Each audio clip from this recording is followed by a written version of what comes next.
بسم الله الرحمن الرحيم. الحمد لله الذي أنزل على عبده الكتاب ولم يجعل له عوجا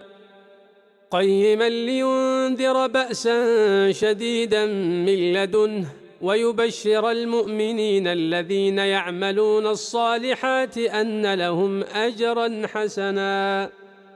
ماكثين فيه أبدا وينذر الذين قالوا اتخذ الله ولدا ما لهم به من علم ولا لآبائهم كبرت كلمة تخرج من أفواههم إن يقولون إلا كذبا فلعلك باخع نفسك على آثارهم إن لم يؤمنوا بهذا الحديث أسفا إنا جعلنا ما على الأرض زينة لها لنبلوهم أيهم أحسن عملا وإنا لجاعلون ما عليها صعيدا جرزا أم حسبت أن أصحاب الكهف والرقيم كانوا من آياتنا عجبا إذ أوى الفتية إلى الكهف فقالوا ربنا آتنا من لدنك رحمة وهيئ لنا من أمرنا رشدا فضربنا على آذانهم في الكهف سنين عددا ثم بعثناهم لنعلم أي الحزبين أحصى لما لبثوا أمدا نحن نقص عليك نبأهم بالحق إنهم فتية آمنوا بربهم وزدناهم هدى وربطنا على قلوبهم إذ قاموا فقالوا ربنا رب السماوات والأرض لن ندعو من دونه إلها لقد قلنا إذا شططا هؤلاء قومنا اتخذوا من دونه آلهة لولا يأتون عليهم بسلطان بين فمن أظلم ممن افترى على الله كذبا وإذ اعتزلتموهم وما يعبدون إلا الله فأووا إلى الكهف ينشر لكم ربكم من رحمته ويهيئ لكم من أمركم مرفقا وترى الشمس إذا طلعت تزاور عن كهفهم ذات اليمين وإذا غربت تقرضهم ذات الشمال وهم في فجوة منه ذلك من آيات الله من يهد الله فهو المهتد ومن يضلل فلن تجد له وليا مرشدا وتحسبهم أيقاظا وهم رقود ونقلبهم ذات اليمين وذات الشمال وكلبهم باسط ذراعيه بالوصيد لو اطلعت عليهم لوليت منهم فرارا ولملئت منهم رعبا وكذلك بعثناهم ليتساءلوا بينهم قال قائل منهم كم لبثتم قالوا لبثنا يوما أو بعض يوم قالوا ربكم أعلم بما لبثتم فابعثوا أحدكم بورقكم هذه إلى المدينة فلينظر أيها أزكى طعاما فليأتكم برزق منه وليتلطف ولا يشعرن بكم أحدا إنهم إن يظهروا عليكم يرجموكم أو يعيدوكم في ملتهم ولن تفلحوا إذن أبدا وكذلك أعثرنا عليهم ليعلموا أن وعد الله حق وأن الساعة لا ريب فيها إذ يتنازعون بينهم أمرهم فقالوا ابنوا عليهم بنيانا ربهم أعلم بهم قال الذين غلبوا على أمرهم لنتخذن عليهم مسجدا سيقولون ثلاثة رابعهم كلبهم ويقولون خمسة سادسهم كلبهم رجما بالغيب ويقولون سبعة وثامنهم كلبهم قل ربي أعلم بعدتهم ما يعلمهم إلا قليل فلا تمار فيهم إلا مراء ظاهرا ولا تستفت فيهم منهم أحدا ولا تقولن لشيء إني فاعل ذلك غدا إلا أن يشاء الله واذكر ربك إذا نسيت وقل عسى أن يهديني ربي لأقرب من هذا رشدا ولبثوا في كهفهم 300 سنين وازدادوا 9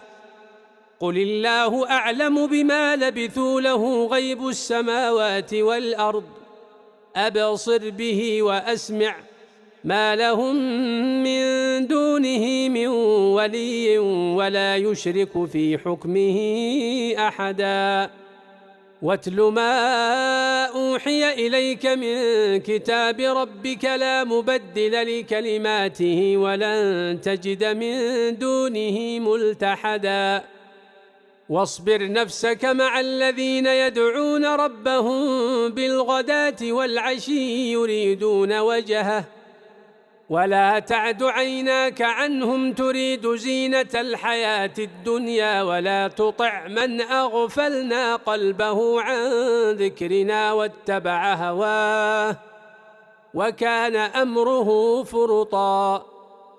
وقل الحق من ربكم فمن شاء فليؤمن ومن شاء فليكفر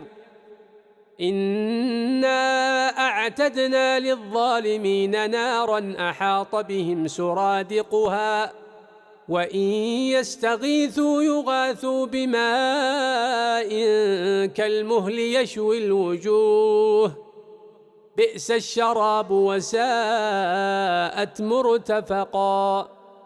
إن الذين آمنوا وعملوا الصالحات إنا لا نضيع أجر من أحسن عملا أولئك لهم جنات عدن تجري من تحتهم الأنهار يحلون فيها من أساور من ذهب ويلبسون ثيابا خضرا من سندس واستبرق متكئين فيها على الأرائك نعم الثواب وحسنت مرتفقا واضرب لهم مثل الرجلين جعلنا لأحدهما جنتين من أعناب وحففناهما بنخل وجعلنا بينهما زرعا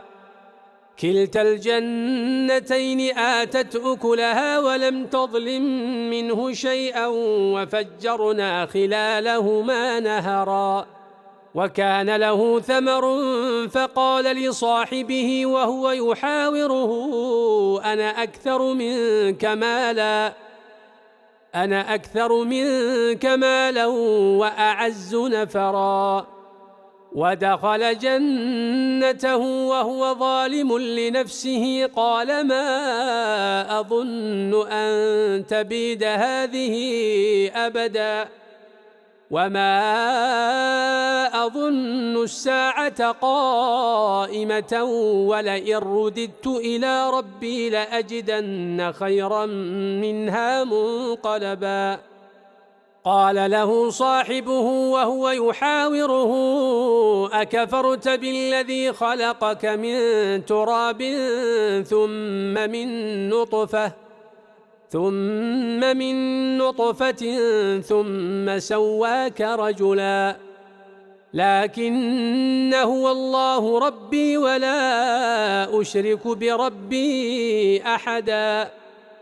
ولولا إذ دخلت جنتك قلت ما شاء الله لا قوة إلا بالله إن ترني أنا أقل منك مالا وولدا فعسى ربي أن يؤتيني خيرا من جنتك ويرسل عليها حسبانا من السماء فتصبح صعيدا زلقا أو يصبح ماؤها غورا فلن تستطيع له طلبا وأحيط بثمره فأصبح يقلب كفيه على ما أنفق فيها وهي خاوية على عروشها ويقول يا ليتني لم أشرك بربي أحدا ولم تكن له فئة ينصرونه من دون الله وما كان منتصرا هنالك الولاية لله الحق هو خير ثوابا وخير عقبا واضرب لهم مثل الحياة الدنيا كماء إن أنزلناه من السماء فاختلط به نبات الأرض فأصبح هشيما تذروه الرياح وكان الله على كل شيء مقتدرا المال والبنون زينة الحياة الدنيا والباقيات الصالحات خير عند ربك ثوابا وخير أملا ويوم نسير الجبال وترى الأرض بارزة وحشرناهم فلم نغادر منهم أحدا وعرضوا على ربك صفا لقد جئتمونا كما خلقناكم أول مرة بل زعمتم أن لن نجعل لكم موعدا ووضع الكتاب فترى المجرمين مشفقين مما فيه ويقولون يا ويلتنا ما لهذا الكتاب لا يغادر صغيرة ولا كبيرة إلا أحصاها ووجدوا ما عملوا حاضرا ولا يظلم ربك أحدا وإذ قلنا للملائكة اسجدوا لآدم فسجدوا إلا إبليس كان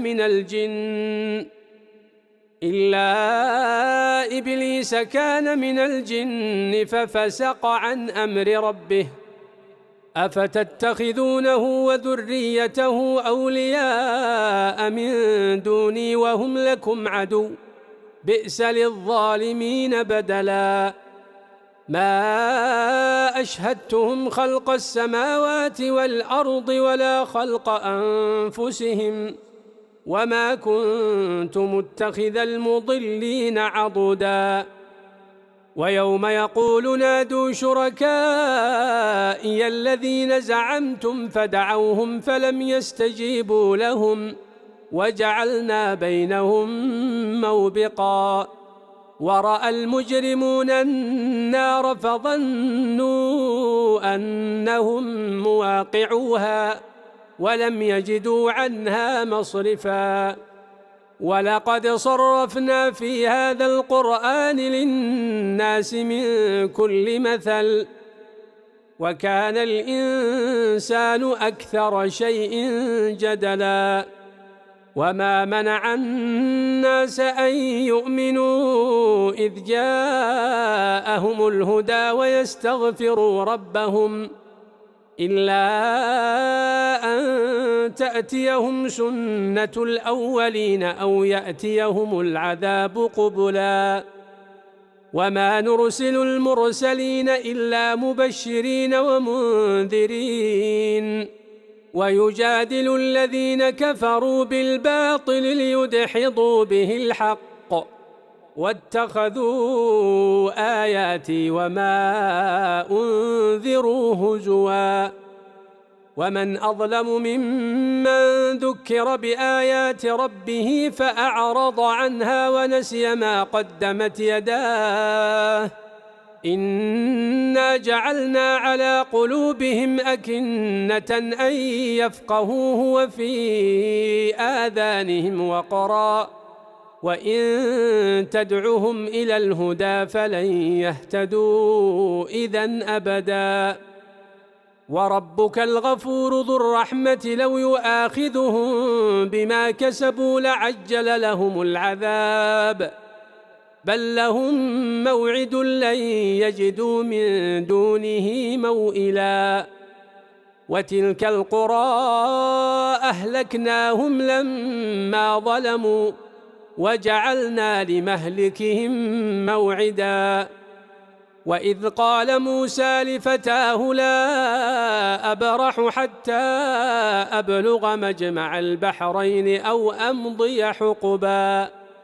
فلما بلغا مجمع بينهما نسيا حوتهما فاتخذ سبيله في البحر سربا فلما جاوزا قال لفتاه آتنا غداءنا لقد لقينا من سفرنا هذا نصبا قال أرأيت إذ أوينا إلى الصخرة فإني نسيت الحوت وما أنسانيه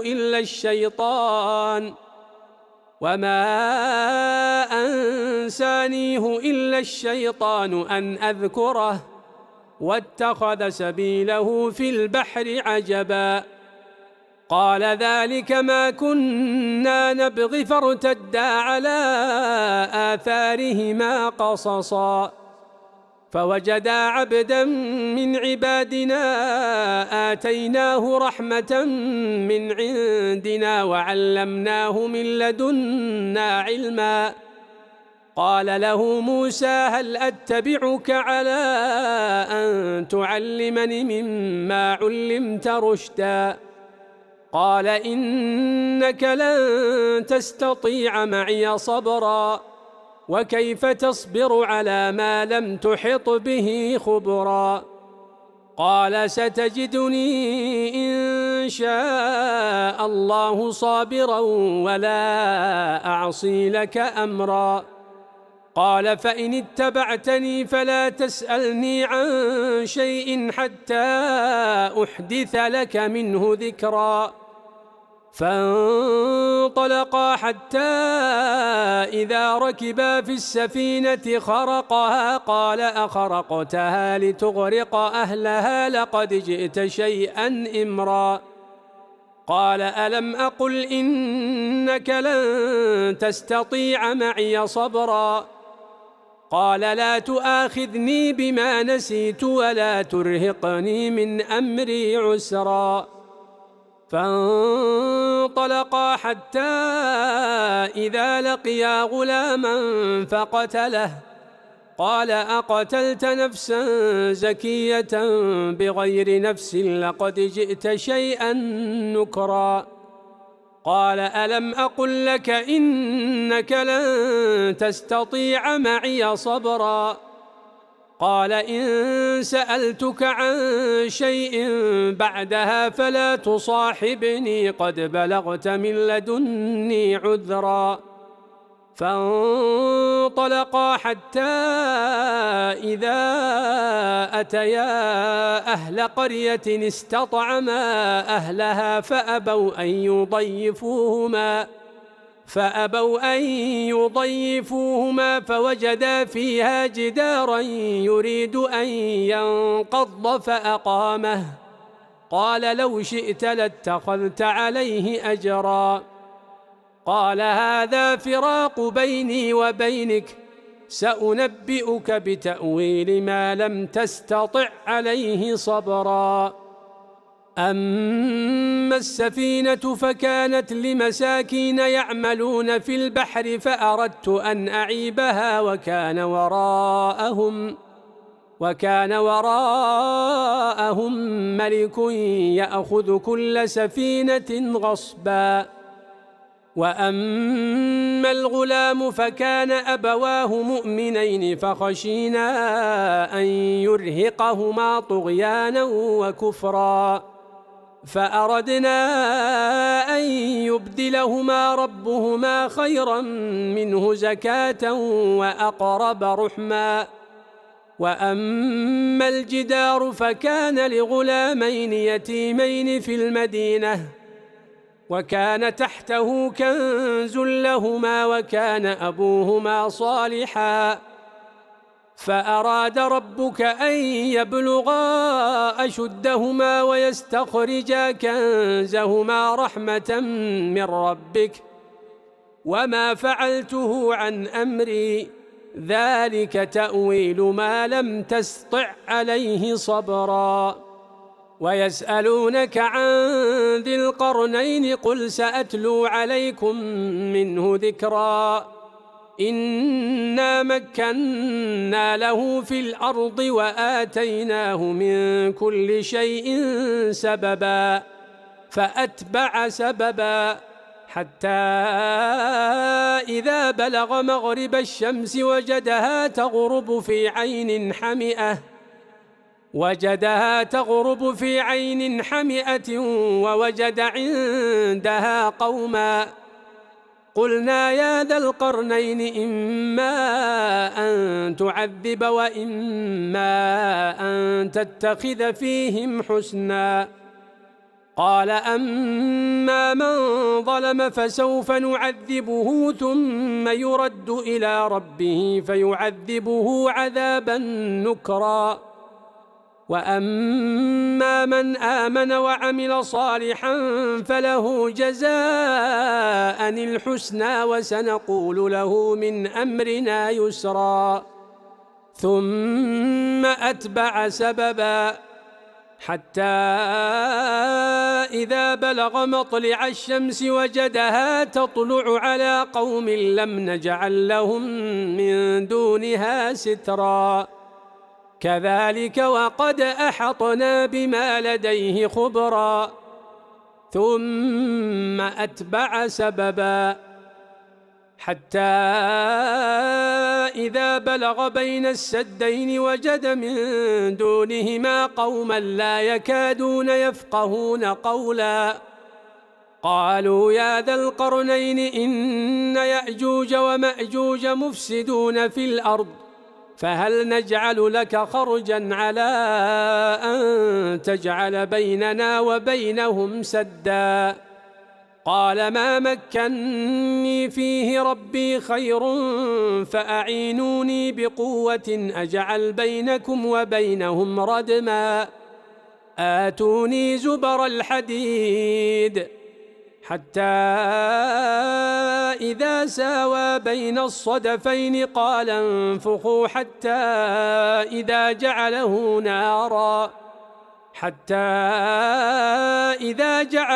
نارا قال آتوني أفرغ عليه قطرا.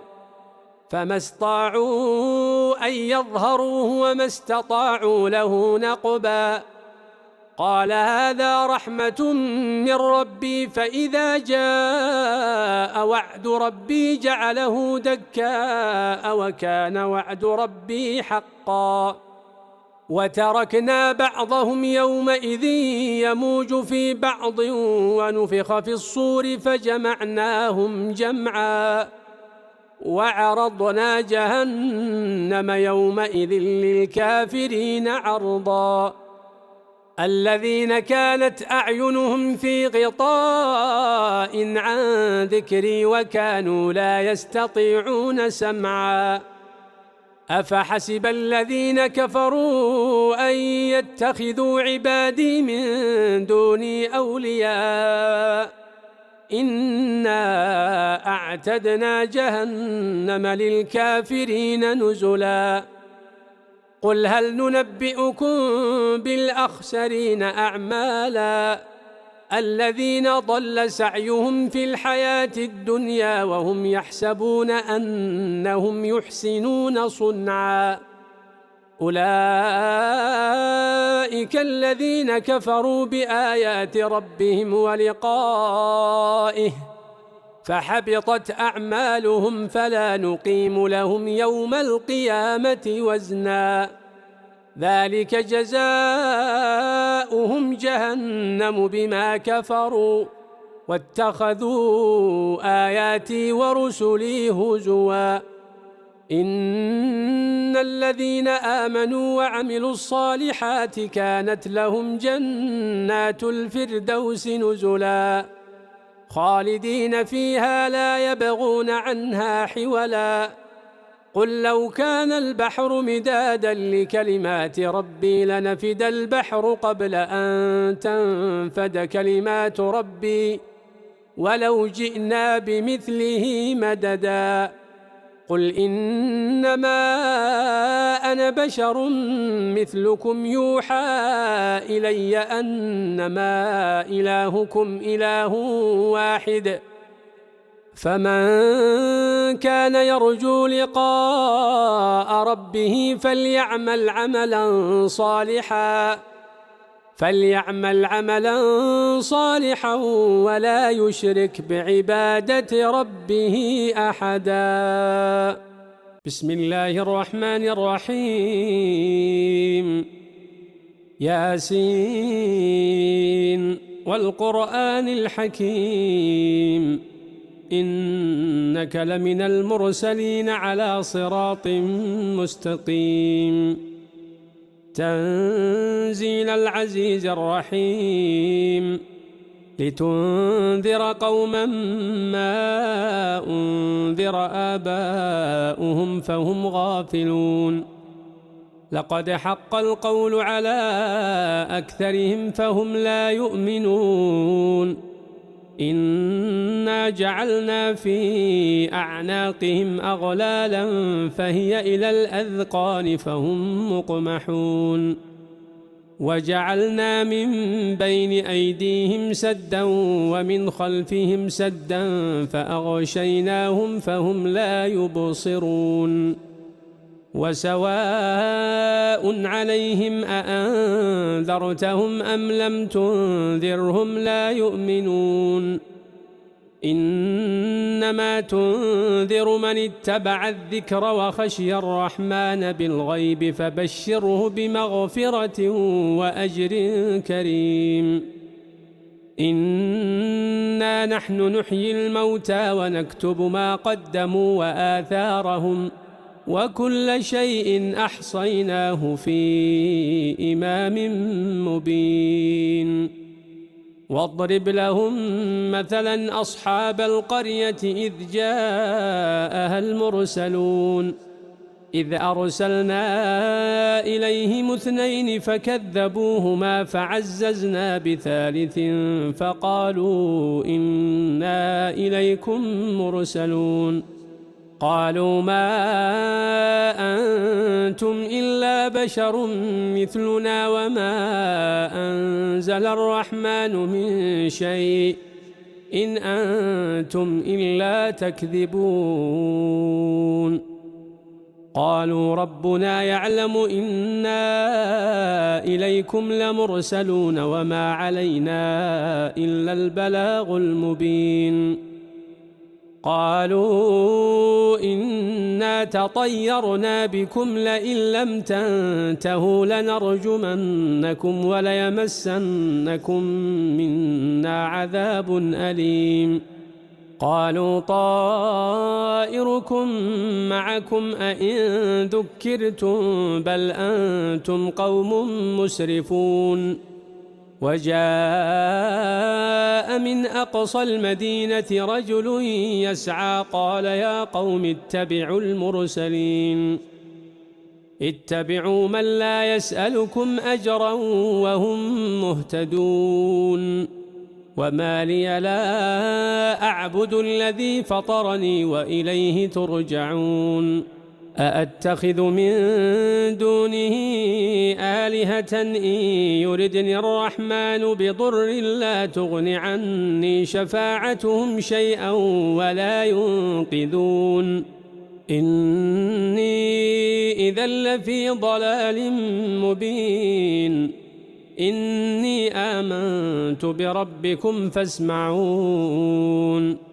قيل ادخل الجنة قال يا ليت قومي يعلمون بما غفر لي ربي وجعلني من المكرمين وما أنزلنا على قومه من بعده من جند من السماء وما كنا منزلين إن كانت إلا صيحة واحدة فإذا هم خامدون يا حسرة على العباد ما يأتيهم من رسول إلا كانوا به يستهزئون ألم يروا كم أهلكنا قبلهم من القرون أنهم إليهم لا يرجعون وإن كل لما جميع لدينا محضرون وآية لهم الأرض الميتة أحييناها وأخرجنا منها حبا فمنه يأكلون وجعلنا فيها جنات من نخيل وأعناب وفجرنا فيها من العيون ليأكلوا من ثمره وما عملته أيديهم أفلا يشكرون سبحان الذي خلق الأزواج كلها مما تنبت الأرض ومن أنفسهم ومما لا يعلمون وآية لهم الليل نسلخ منه النهار فإذا هم مظلمون والشمس تجري لمستقر لها ذلك تقدير العزيز العليم والقمر قدرناه منازل حتى عاد كالعرجون القديم لا الشمس ينبغي لها أن تدرك القمر ولا الليل سابق النهار وكل في فلك يسبحون وآية لهم أنا حملنا ذريتهم في الفلك المشحون وخلقنا لهم من مثله ما يركبون وإن نشأ نغرقهم فلا صريخ لهم ولا هم ينقذون إلا رحمة منا ومتاعا إلى حين وإذا قيل لهم اتقوا ما بين أيديكم وما خلفكم لعلكم ترحمون وما تأتيهم من آية من آيات ربهم إلا كانوا عنها معرضين وإذا قيل لهم أنفقوا مما رزقكم الله قال الذين كفروا للذين آمنوا أنطعم من لو يشاء الله أطعمه إن أنتم إلا في ضلال مبين ويقولون متى هذا الوعد إن كنتم صادقين ما ينظرون إلا صيحة واحدة تأخذهم وهم يخصمون فلا يستطيعون توصية ولا إلى أهلهم يرجعون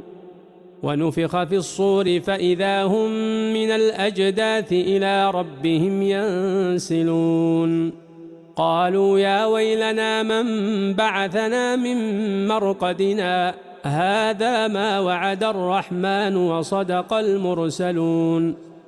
إن كانت إلا صيحة واحدة فإذا هم جميع لدينا محضرون فاليوم لا تظلم نفس شيئا ولا تجزون إلا ما كنتم تعملون إن أصحاب الجنة اليوم في شغل فاكهون هم وأزواجهم في ظلال على الأرائك متكئون لهم فيها فاكهة ولهم ما يدعون سلام قولا من رب رحيم وامتازوا اليوم أيها المجرمون ألم أعهد إليكم يا بني آدم ألا تعبدوا الشيطان إنه لكم عدو مبين وأن اعبدوني هذا صراط مستقيم ولقد أضل منكم جبلا كثيرا أفلم تكونوا تعقلون هذه جهنم التي كنتم توعدون اصلوها اليوم بما كنتم تكفرون اليوم نختم على أفواههم وتكلمنا أيديهم وتشهد أرجلهم بما كانوا يكسبون ولو نشاء لطمسنا على أعينهم فاستبقوا الصراط فأنى يبصرون ولو نشاء لمسخناهم على مكانتهم فما استطاعوا مضيا ولا يرجعون ومن نعمره ننكسه في الخلق أفلا يعقلون وما علمناه الشعر وما ينبغي له إن هو إلا ذكر وقرآن مبين لينذر من كان حيا ويحق القول على الكافرين أولم يروا أنا خلقنا لهم مما عملت أيدينا أنعاما فهم لها مالكون وذللناها لهم فمنها ركوبهم ومنها يأكلون ولهم فيها منافع ومشارب أفلا يشكرون واتخذوا من دون الله آلهة لعلهم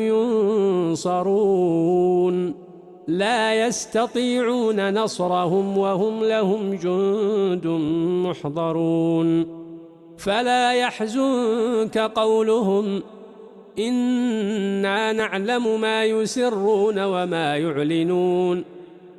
أولم ير الإنسان أنا خلقناه من نطفة فإذا هو خصيم مبين وضرب لنا مثلا ونسي خلقه قال من يحيي العظام وهي رميم قل يحييها الذي أنشأها أول مرة وهو بكل خلق عليم الذي جعل لكم من الشجر الأخضر نارا فإذا أنتم منه توقدون أوليس الذي خلق السماوات والأرض بقادر على أن يخلق مثلهم بلى وهو الخلاق العليم إنما أمره إذا أراد شيئا أن يقول له كن فيكون فسبحان الذي بيده ملكوت كل شيء وإليه ترجعون بسم الله الرحمن الرحيم الرحمن علم القرآن خلق الإنسان علمه البيان الشمس والقمر بحسبان والنجم والشجر يسجدان والسماء رفعها ووضع الميزان ألا تطغوا في الميزان وأقيموا الوزن بالقسط ولا تخسروا الميزان والأرض وضعها للأنام فيها فاكهة والنخل ذات الأكمام والحب ذو العصف والريحان فبأي آلاء ربكما تكذبان خلق الإنسان من صلصال كالفخار وخلق الجان من مارج من نار فبأي آلاء ربكما تكذبان رب المشرقين ورب المغربين فبأي آلاء ربكما تكذبان مرج البحرين يلتقيان بينهما برزخ لا يبغيان فبأي آلاء ربكما تكذبان يخرج منهما اللؤلؤ والمرجان فبأي آلاء ربكما تكذبان وله الجوار المنشآت في البحر كالأعلام فبأي آلاء ربكما تكذبان كل من عليها فان ويبقى وجه ربك ذو الجلال والإكرام فبأي آلاء ربكما تكذبان يسأله من في السماوات والأرض كل يوم هو في شأن فبأي آلاء ربكما تكذبان سنفرغ لكم أيها الثقلان فبأي آلاء ربكما تكذبان يا معشر الجن والإنس إن استطعتم أن تنفذوا من أقطار السماوات والأرض فانفذوا لا تنفذون إلا بسلطان فبأي آلاء ربكما تكذبان يرسل عليكما شواظ من نار ونحاس فلا تنتصران فبأي آلاء ربكما تكذبان فإذا انشقت السماء فكانت وردة كالدهان فبأي آلاء ربكما تكذبان فيومئذ لا يسأل عن ذنبه إنس ولا جان فبأي آلاء ربكما تكذبان يعرف المجرمون بسيماهم فيؤخذ بالنواصي والأقدام فبأي آلاء ربكما تكذبان هذه جهنم التي يكذب بها المجرمون يطوفون بينها وبين حميم آن فبأي آلاء ربكما تكذبان ولمن خاف مقام ربه جنتان فبأي آلاء ربكما تكذبان ذواتا أفنان فبأي آلاء ربكما تكذبان فيهما عينان تجريان فبأي آلاء ربكما تكذبان فيهما من كل فاكهة زوجان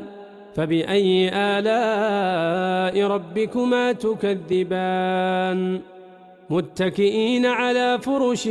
بطائنها من استبرق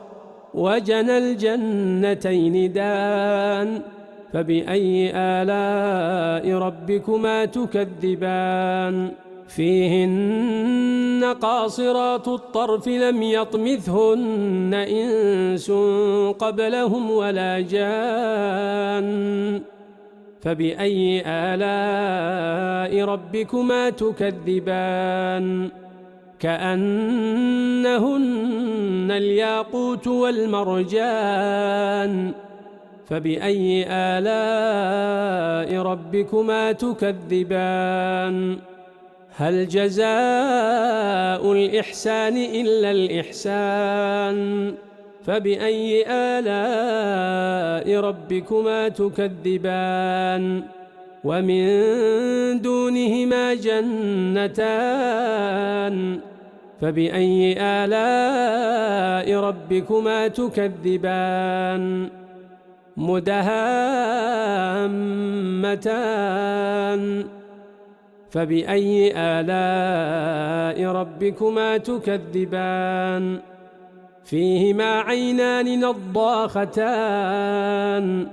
فبأي آلاء ربكما تكذبان فيهما فاكهة ونخل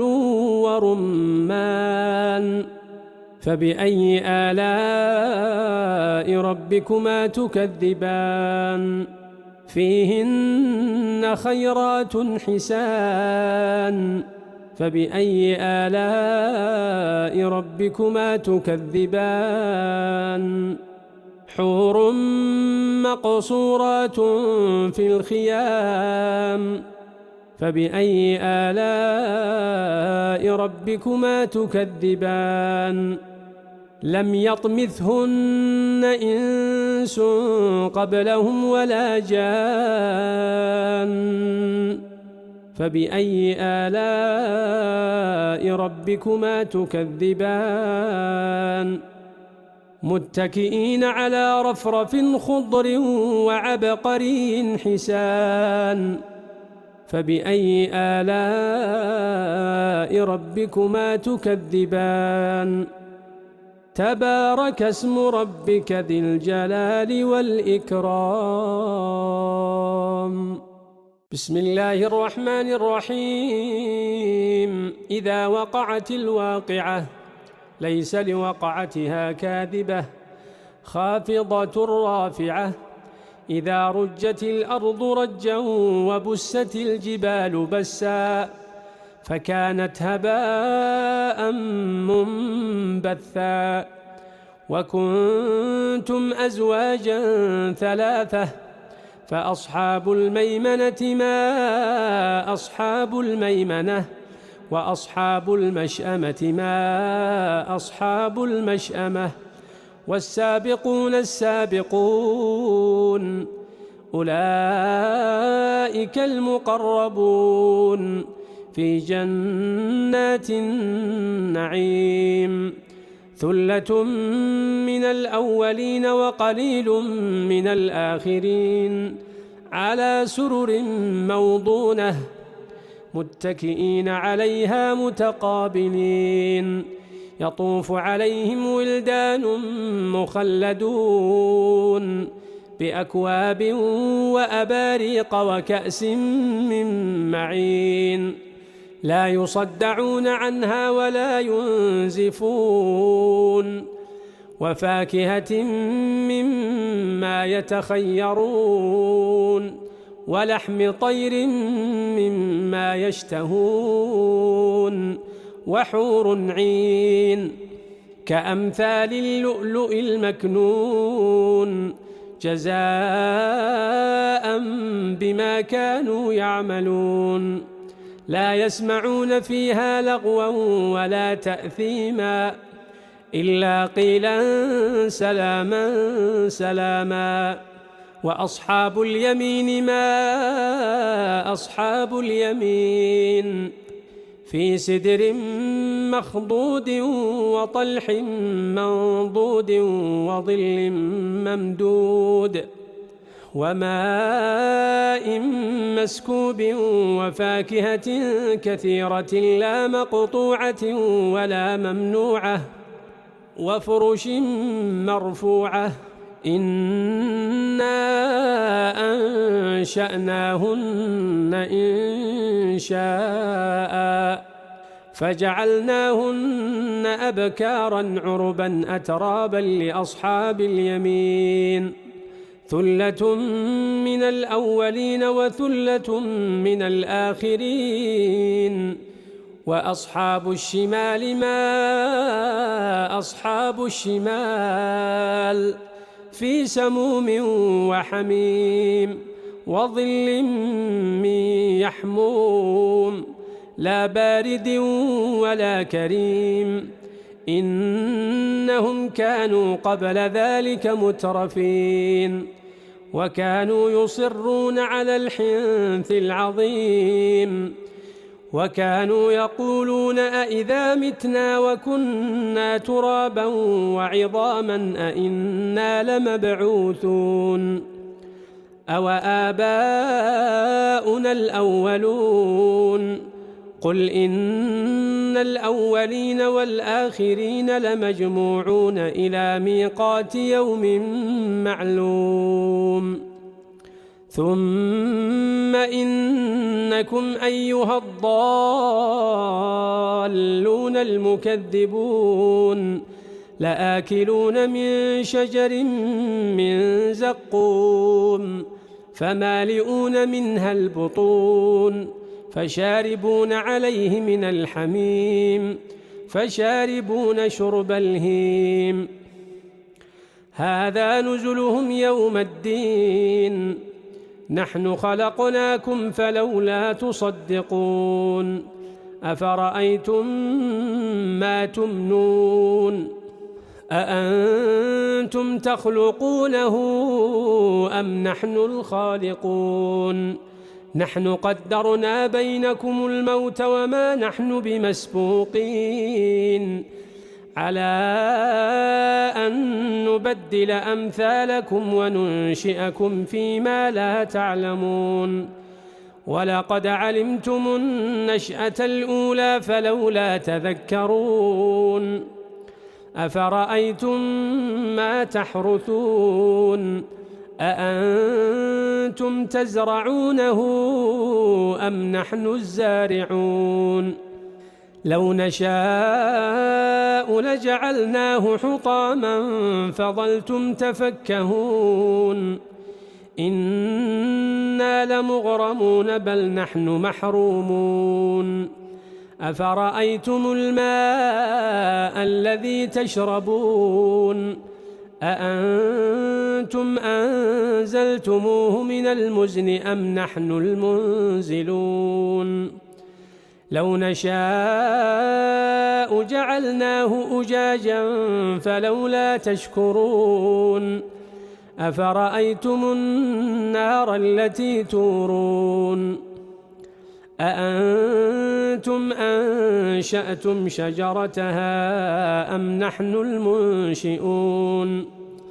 نحن جعلناها تذكرة ومتاعا للمقوين فسبح باسم ربك العظيم فلا أقسم بمواقع النجوم وإنه لقسم لو تعلمون عظيم إنه لقرآن كريم في كتاب مكنون لا يمسه إلا المطهرون تنزيل من رب العالمين أفبهذا الحديث أنتم مدهنون وتجعلون رزقكم أنكم تكذبون فلولا إذا بلغت الحلقوم وأنتم حينئذ تنظرون ونحن أقرب إليه منكم ولكن لا تبصرون فلولا إن كنتم غير مدينين ترجعونها إن كنتم صادقين. فأما إن كان من المقربين فروح وريحان وجنة نعيم. وأما إن كان من أصحاب اليمين فسلام لك من أصحاب اليمين. وأما إن كان من المكذبين الضالين فنزل من حميم وتصلية جحيم. إن هذا لهو حق اليقين. فسبح باسم ربك العظيم. بسم الله الرحمن الرحيم. تبارك الذي بيده الملك وهو على كل شيء قدير، الذي خلق الموت والحياة ليبلوكم أيكم أحسن عملا، وهو العزيز الغفور. الذي خلق 7 سماوات طباقا ما ترى في خلق الرحمن من تفاوت، فارجع البصر هل ترى من فطور، ثم ارجع البصر كرتين ينقلب إليك البصر خاسئا وهو حسير. ولقد زينا السماء الدنيا بمصابيح وجعلناها رجوما للشياطين وأعتدنا لهم عذاب السعير.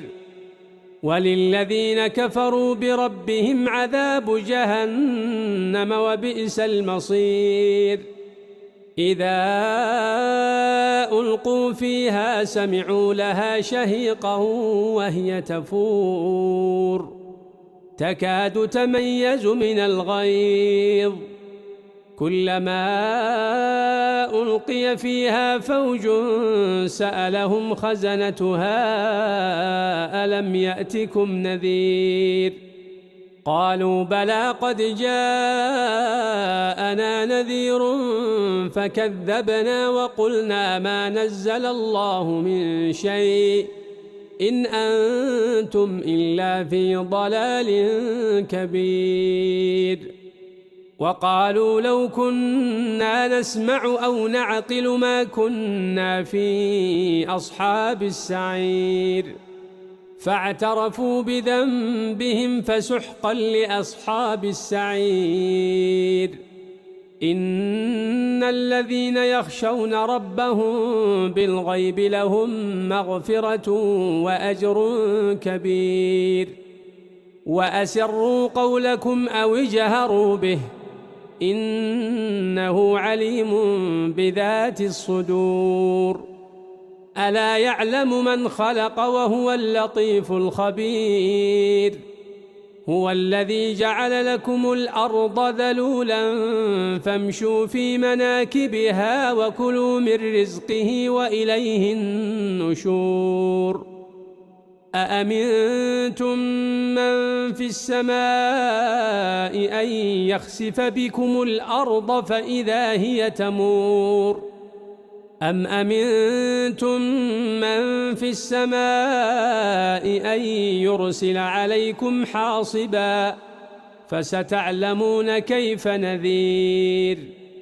ولقد كذب الذين من قبلهم فكيف كان نكير. أولم يروا إلى الطير فوقهم صافات ويقبضن ما يمسكهن إلا الرحمن إنه بكل شيء بصير. أمن هذا الذي هو جند لكم ينصركم من دون الرحمن إن الكافرون إلا في غرور. أَمَّنْ هَذَا الَّذِي يَرْزُقُكُمْ إِنْ أَمْسَكَ رِزْقَهُ بَل لَّجُّوا فِي عُتُوٍّ وَنُفُورٍ أَفَمَن يَمْشِي مُكِبًّا عَلَى وَجْهِهِ أَهْدَىٰ أَمَّن يَمْشِي سَوِيًّا عَلَى صِرَاطٍ مُّسْتَقِيمٍ قُلْ هُوَ الَّذِي أَنشَأَكُمْ وَجَعَلَ لَكُمُ السَّمْعَ وَالْأَبْصَارَ وَالْأَفْئِدَةَ قَلِيلًا مَّا تَشْكُرُونَ قُلْ هُوَ الَّذِي ذَرَأَكُمْ فِي الْأَرْضِ وَإِلَيْهِ تُحْشَرُونَ وَيَقُولُونَ مَتَىٰ هَٰذَا الْوَعْدُ إِن كُنتُمْ صَادِقِينَ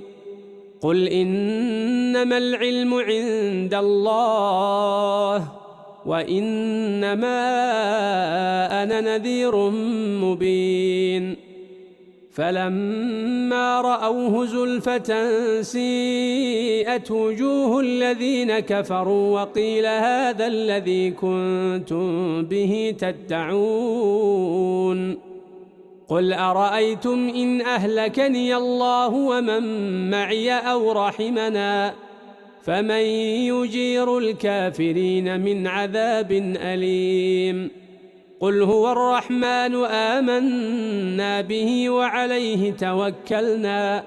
فَسَتَعْلَمُونَ مَنْ هُوَ فِي ضَلَالٍ مُّبِينٍ قُلْ أَرَأَيْتُمْ إِنْ أَصْبَحَ مَاؤُكُمْ غَوْرًا فَمَن يَأْتِيكُم بِمَاءٍ مَّعِينٍ